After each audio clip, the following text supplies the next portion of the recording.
మిథున రాశి ప్రేక్షకులకు స్వాగతం. 2026 జనవరి మాసంలో మిథున రాశి వాళ్ళ ఫలితాలు ఎలా ఉన్నాయో తెలుసుకుంటూ వెళ్దాం. ముఖ్యంగా ఈ ఒక మాసంలో గ్రహ సంచారం ఎలా ఉందో తెలుసుకుందాం. శని మీన రాశిలో సంచారం, గురువు గారు వక్రించి మిథున రాశిలో సంచారం చేస్తున్నారు. రాహు కుంభంలో సంచారం, కేతు సింహ రాశిలో సంచారం. సూర్యుడు జనవరి 14వ తేదీ ధనుసు రాశి నుంచి మకరంలోకి ప్రవేశిస్తారు. శుక్రుడు కూడా జనవరి 13వ తేదీ ధనుసు రాశి నుంచి మకరంలోకి ప్రవేశిస్తారు. ఇక కుజుడు కూడా జనవరి 16వ తేదీ ధనుసు రాశి నుంచి మకరంలోకి ప్రవేశిస్తారు. ఇక బుధుడు కూడా జనవరి 17వ తేదీ ధనుసు రాశి నుంచి మకరంలోకి ప్రవేశిస్తారు. ఈ గ్రహ సంచారం వలన మిథున రాశి వాళ్ళకి కాస్త మిశ్రమ ఫలితాలే గోచరిస్తూ ఉన్నాయి. సప్తమ స్థానంలో 4 గ్రహాల కలయిక అనేది ఏదైతే ఉందో ఇది భార్యాభర్తల మధ్య ఇబ్బందులు వచ్చే సూచనలు, గొడవలు, తగాదాలు, భార్యాభర్తల మధ్య మూడవ వ్యక్తి ప్రవేశం అయ్యే సూచనలు. అక్కడ చాలా జాగ్రత్తలు తీసుకోండి. మూడవ వ్యక్తి ప్రవేశం కాకుండా జాగ్రత్తలు తీసుకుంటే మంచిది. శని యొక్క దృష్టి కూడా సప్తమ స్థానం మీద ఉండడము, అలానే కుజుడు కూడా సప్తమ స్థానంలో ఉండి శనిని చూడడం అనేది ఉద్యోగం విషయంలోనూ కూడా చాలా ఒత్తిడులు ఎక్కువగా ఉంటాయండి. ఈ సమయంలో మీకు ఇంట్లో ప్రశాంతత అనేది ఉండదు, అలానే కాన్ఫిడెన్స్ అనేది ఉండదు. అలానే మీరు ఏం చేస్తున్నారు, మీరు చేసే పనులలో వాటికి సంబంధించి ఒక కాన్సన్ట్రేషన్ లేకుండా ఉంటారు. కాన్ఫిడెన్స్, ఆత్మవిశ్వాసం లేకుండా, అలానే వాటి పట్ల జాగ్రత్తగా లేకుండా మీరు కొంచెం డల్గా, చాలా బలహీనంగా మీరు ఈ సమయంలో కనిపించడానికి ఆస్కారాలు ఉంటాయి. సప్తమ స్థానంలో పంచమాధిపతి అయిన శుక్రుడు రావడము, ఈ వివాహేతర సంబంధాలు ఏదైతే ఉందో ఈ విషయాలలో చాలా జాగ్రత్తలు తీసుకోవాలి. కుజుడు సప్తమ స్థానంలో శుక్రుడితో కలిసి ఉండడం అనేది, బుధుడు కూడా అక్కడే ఉండడం అనేది మీరు దాంపత్య సుఖంలో ఏదైతే ఉందో భార్యాభర్తల మధ్య మూడవ వ్యక్తి ప్రవేశం కాకుండా చూసుకుంటే మంచిది. శని యొక్క దృష్టి కూడా సప్తమ స్థానం మీద ఉంటుంది కాబట్టి ఈ ఎవరైతే బిజినెస్, అందులోన జాయింట్ గా మీరు ఎవరైతే బిజినెస్ చేస్తున్నారో వాళ్ళు జాగ్రత్తలు తీసుకోవాలి. లేదు అంటే కొంచెం గొడవలు వచ్చే సూచనలు ఉంటాయి. అలానే అది మీరు ఇండివిజువల్ గా బిజినెస్ చేస్తున్నప్పటికీ కూడా వాళ్ళకి కూడా చాలా ఒడిదుడుకులు. ఉద్యోగంలో స్ట్రెస్ అనేది ఎక్కువగా ఉంటుందండి. కష్టం ఎక్కువ, ప్రతిఫలం తక్కువగా. అంటే నేను కష్టపడుతున్నాను, ఎక్కువ శాలరీ లేదు, నాకు సరిపోవట్లేదు ఈ జీతం, నేను వేరే ఉద్యోగం వెతికినా కూడా దొరకట్లేదు అనే ఆలోచనతో ఉండడానికి ఛాన్సెస్ అనేది ఉంటుంది. దశమాధిపతి జన్మరాశిలో వక్రించడము, దశమస్థానంలోన శని లాంటి గ్రహం వచ్చినప్పుడు చూడండి, దశమస్థానంలోకి శని వచ్చాడు, అక్కడ అష్టక వర్గ బిందువులు ఎన్ని ఇచ్చాడు ఆయన మీ జాతక రీత్యా. తర్వాత ఇప్పుడు నెక్స్ట్ 2027కి మేషంలోకి వస్తాడు, లాభస్థానంలోకి వస్తాడు మిథున రాశి వాళ్ళకి. ఆ లాభస్థానంలోకి వచ్చినప్పుడు అక్కడ ఎన్ని అష్టకవర్గ బిందులు ఇచ్చాడు అంటే ఒక్కొక్క రాశికి ఎన్నెన్ని అష్టకవర్గ బిందులు ఇచ్చుకుంటూ వెళ్ళాడు. అది చూసుకుంటే మీకు ఫలితాలు అనేది అర్థమవుతుంది. దశమస్థానంలోకి శని లాంటి గ్రహం వచ్చినప్పుడు అష్టకవర్గ బిందులు గనక 0, 1, 2 గనక ఇచ్చి ఉంటే చాలా ఒడిదుడుకులు ఉద్యోగరీత్యా అండి. ఎస్పెషలీ ఉద్యోగరీత్యా ఉద్యోగం పోగొట్టుకోవడము, ఉద్యోగ నష్టము, సడన్ గా ఉద్యోగం వదిలేయడము, లేదా ఉద్యోగంలో డీఫేమ్ కి గురి అవ్వడము, ఇలాంటివి ఎక్కువగా ఉంటాయి. అలానే అదే అష్టకవర్గ బిందులు 4, 5, 6 గనక ఇచ్చి ఉంటే ఉద్యోగంలో ఎంత స్ట్రెస్ ఉన్నప్పటికీ కూడా వాటిలో విజయం కూడా సాధిస్తారు అని అర్థం. సో దశమస్థానంలోకి శని లాంటి గ్రహం వచ్చినప్పుడు అందరికీ ఒకేలాగా ఉండదు. అష్టకవర్గ బిందువులు, దశా పీరియడ్ కూడా మనం చూసుకోవాలి. మొత్తానికి మిథున రాశి వాళ్ళకి ఈ ఒక మాసం అంతా కూడా అంతగా బాగా ఉండదు, మిశ్ర ఫలితాలే గోచరిస్తూ ఉన్నాయి. సప్తమ స్థానంలోకి కుజ, శుక్రుడు లాంటి గ్రహాలు వచ్చినప్పుడు మూడో వ్యక్తి ప్రవేశం కాకుండా చూసుకోవాలి. లేదు అంటే ఇబ్బందులు తలెత్తే సూచనలు, అపవాదాలు, అవమానాలు ఎక్కువగా ఉంటాయి.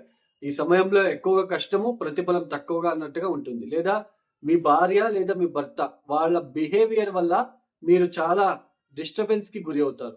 ఏంటి ఇలా చేస్తా ఉంది అమ్మాయి, లేదా ఏంటి అబ్బాయి, నా భర్త ఇలా చేస్తున్నాడు, ఇలా బిహేవ్ చేస్తున్నాడు, ఇలాంటివి ఎక్కువగా ఉంటాయండి. సో దీన్ని చాలా జాగ్రత్తగా మీరు హ్యాండిల్ చేసుకొని వెళ్ళాలి ఈ ఒక మాసంలో.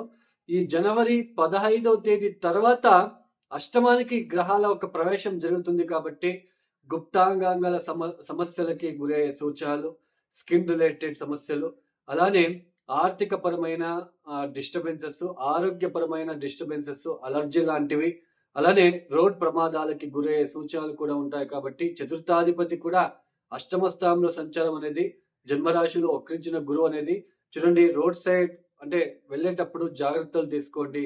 అగ్ని ప్రమాదాలు జరిగే సూచనలు ఎక్కువగా ఉంటాయి. కుజ బుధుల ఒక కలయిక అష్టమ స్థానంలో ఉండడం అనేది అంత మంచిది కాదు. చాలా జాగ్రత్తగా తీసుకోండి. లేదు అంటే ప్రమాదాలు మనమే కొని తెచ్చుకోవాలవుతాము. రాత్రిపూట ప్రయాణాలు తప్పించడానికి ప్రయత్నం చేయండి. ర్యాష్గా డ్రైవ్ చేయవద్దు. అలానే కరెంట్ విషయాలలో, అలానే ఈ అగ్నికి సంబంధించిన విషయాలలో చాలా కొంచెం జాగ్రత్తలు తీసుకొని ముందుకు వెళ్ళే ప్రయత్నం చేయండి. ప్రతిరోజు మిథున రాశి వాళ్ళు మృత్యుంజయ మహామంత్రం పఠించుకోవడానికి ప్రయత్నాలు చేసుకోండి. అలానే గణపతి ఆరాధన చేసుకోవడానికి ప్రయత్నాలు చేసుకోండి. ఇవి గోచార ఫలితాలు మాత్రమే. ఇంతసేపు మనం ఏమి చెప్పుకొచ్చామో ఇవి గోచార ఫలితాలు మాత్రమే. జాతకం చాలా ఇంపార్టెంట్.